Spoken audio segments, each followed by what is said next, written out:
I got 10 years to fill a stadium, but only 2 minutes to fill your cranium.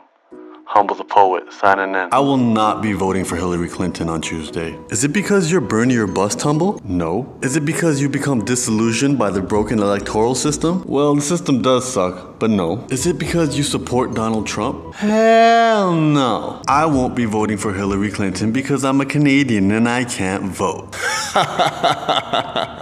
Listen, man, that's not funny, and people are not cool with clickbait. You're better than that. Well, if people didn't like clickbait, then clickbait wouldn't exist. And plus, this message is so important, I would have covered my thumbnail with kittens and cleavage just to make you click on it. If you don't like Trump, then the only choice is to vote for Hillary Clinton. I know there are third-party candidates, and normally I would encourage you to vote for them, but not this election cycle. Normally, elections are the people voting in a leader who they feel will be best to serve the country. And in America, this process isn't the most inspiring because the system is set up to generally only give you two choices. And generally, the variety of choice feels like you take a cookie, break it in half, and you choose a piece. And young folks, aka millennials, are realizing this and realizing how much this election system sucks. So they decide they're gonna exercise their right to vote for a third person who may be part of a third party.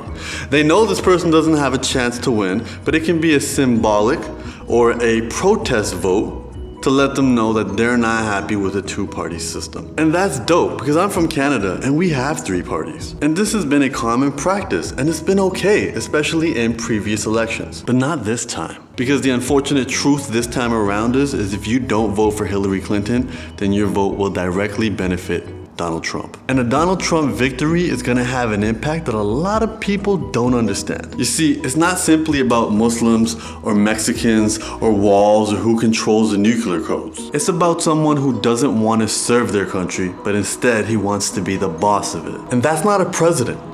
That's a dictator. And in human history, there are plenty examples of democracies transitioning into dictatorships.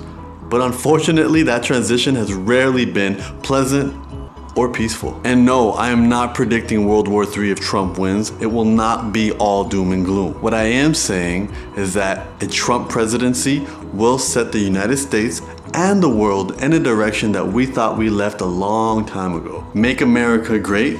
When exactly was America great? And who exactly was it great for? It's wonderful that people are becoming frustrated and sick with the American political system.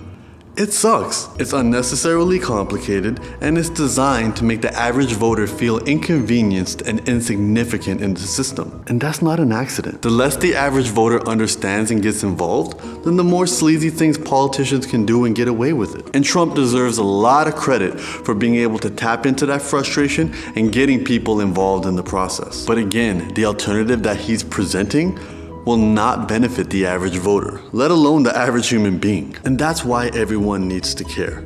If you don't support Donald Trump, your only choice this time around is gonna be Hillary Clinton. And then a few years from now, you can go back to voting for a candidate that promotes a system that has more than just two choices. And that will help those smaller parties grow. But again, that's not the case this election. For this election, your choices are simple. You go left, or you fall off a cliff. But humble, I'm not even American. Why should I care about the elections? I'm glad you asked, my handsome non-American friend. Realize that your country's governments are watching the outcome of this election very carefully. And that outcome will set the tone for the direction that your country may be headed in. It's like when one house in a neighborhood puts up cool Christmas lights, then everybody else in the neighborhood starts to copy. But in this case, replace the word Christmas lights with setting your house on fire. This election cycle is about ensuring that there is another election cycle. This election cycle is about promoting gradual change over radical change, because only gradual change is healthy and sustainable. This election cycle is about remembering that it's your responsibility to become educated on your political system and how this world works. It's about making history, having the first female president of the United States, and then holding her accountable so she won't be the last. That way in 2024, we can have the first black female president, Michelle Obama. So if you can vote, please do it. And if you're like me and you can't vote, then use your voice to encourage others to get out and be involved. And yes, Hillary is definitely going to win. The math is in her favor. But winning is not enough. This needs to be a landslide. And the message needs to be loud and clear that this type of divisive fear-mongering in the political landscape is unacceptable. This is not to say that I am pro-Hillary.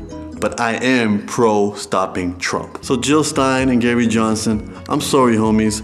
Better luck in 2020, but this one is way too important. I don't think voting third party is a bad idea, but just not in 2016. I geek out on the elections. I've been following this the way a believer follows Justin, and this has been the nastiest, most uninspiring election I've ever witnessed. And I'm glad that it's almost kinda sorta over. So let's end this on a high note, and let's make history, and let's get to work improving the landscape of both America and the rest of the world. Thank you so much for watching, and as always, please comment, rate, and subscribe. I'd love to hear your thoughts on this new video and my new format. Please remember to subscribe and turn on the notifications so you don't miss a release. As always, please share this with people you care about and people that you don't, and everyone in between. Much love.